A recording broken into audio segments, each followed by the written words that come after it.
Hi, everybody. I apologize for the framing of this. I'm trying to do this while I hold my phone in my hand, and hopefully, I don't get a cramp in my hand or anything. Um, so, at the beginning of May, I told you that it's Asian American Month, and I am still working away at Black Cranes, which is a collection of stories by Asian American women authors. But today, I'm gonna review a book that I actually started reading last month for Horror Poetry Month. And it's called Into the Forest and All the Way Through by Cynthia Pelayo. And the reason I'm reviewing this book today is that it was nominated for a Stoker Award, and next weekend is the Stoker Awards. So we'll see the results, and in advance, congratulations to all of the nominees. I wish everybody could win, but unfortunately, they can only hand out one for each category. Cynthia Pelayo is a Chicago-based author and publisher. She lives in Chicago with her family and her dogs, and she runs Burial Day Books, and they put out a series called The Gothic Blue Book, I think it's called. I follow her on Twitter. We've had a couple conversations about, our hometowns and what it's like to try to make it interesting. So Into the Forest and All the Way Through, like I said, was nominated for a Stoker for Best Poetry. And it looks at over 100 cases of murdered and missing women around the United States. And it's organized alphabetically by state, so there's some from each. And it's laid out so that you have a title, you have a poem about the victim, and then a little bit of information just about the case, how old they were, where they disappeared from, what year they disappeared, and so on. And as you start reading, you start to notice that there's no rhyme or reason to it. There's no pattern. The women are of all ages and races. Some of them have been missing for decades. Some of them just went missing not too long ago. Sorry, I'm trying to get rid of that flare of bright light. There we go. Maybe that's a little better. Some of them went missing and were never found. Some of them, their remains were found.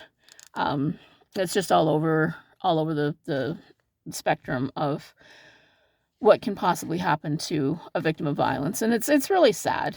Before I go further, I'll give it 4 stars because I do have a little bit of a critique. One is that, like I said, I do have a little bit of a personal peeve about asking questions in a poem because the questions don't get answered, which, of course, does kind of lend itself to the subject matter.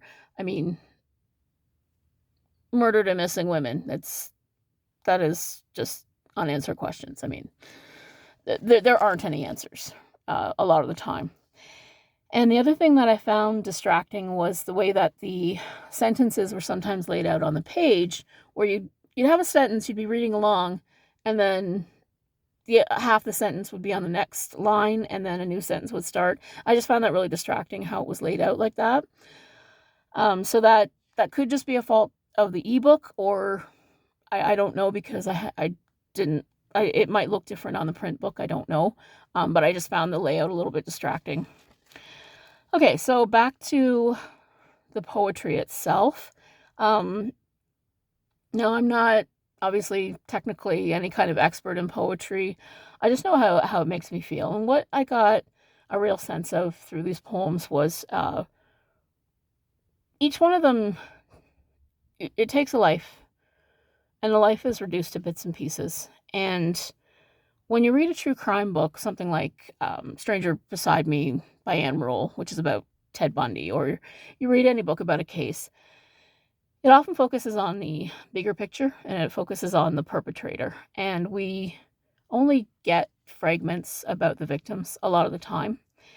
And I found that the poems really did capture that sense of reduction and that sense of just so many unanswered questions. And it is really hard going emotionally because it's, it's page after page of brutality towards women and girls.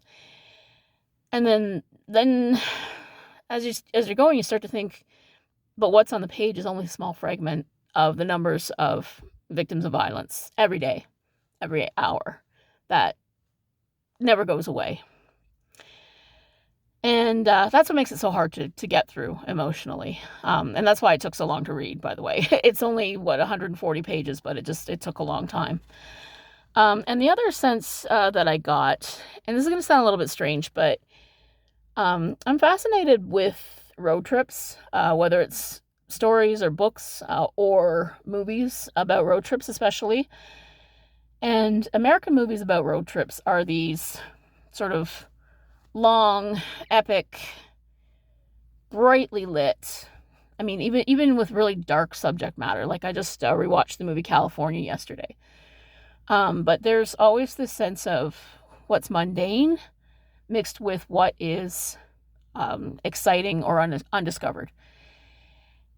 And America has these long stretches of just pavement and glittering cars and shiny roadside attractions, and there's this sense of something undiscovered, but exciting and optimistic.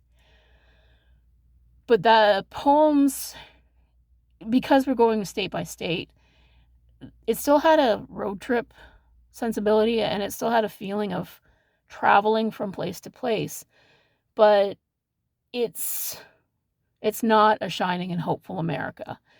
It's the dark side of America. It's America seen, and I wrote down, seen from the trunk of a car in the bottom of a gravel pit, or washed up after days in a muddy river.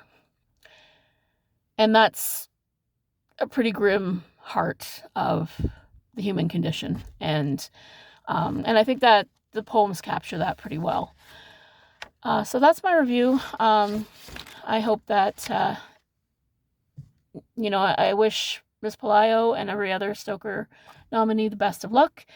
Hope you're reading lots of great horror. Have a great day.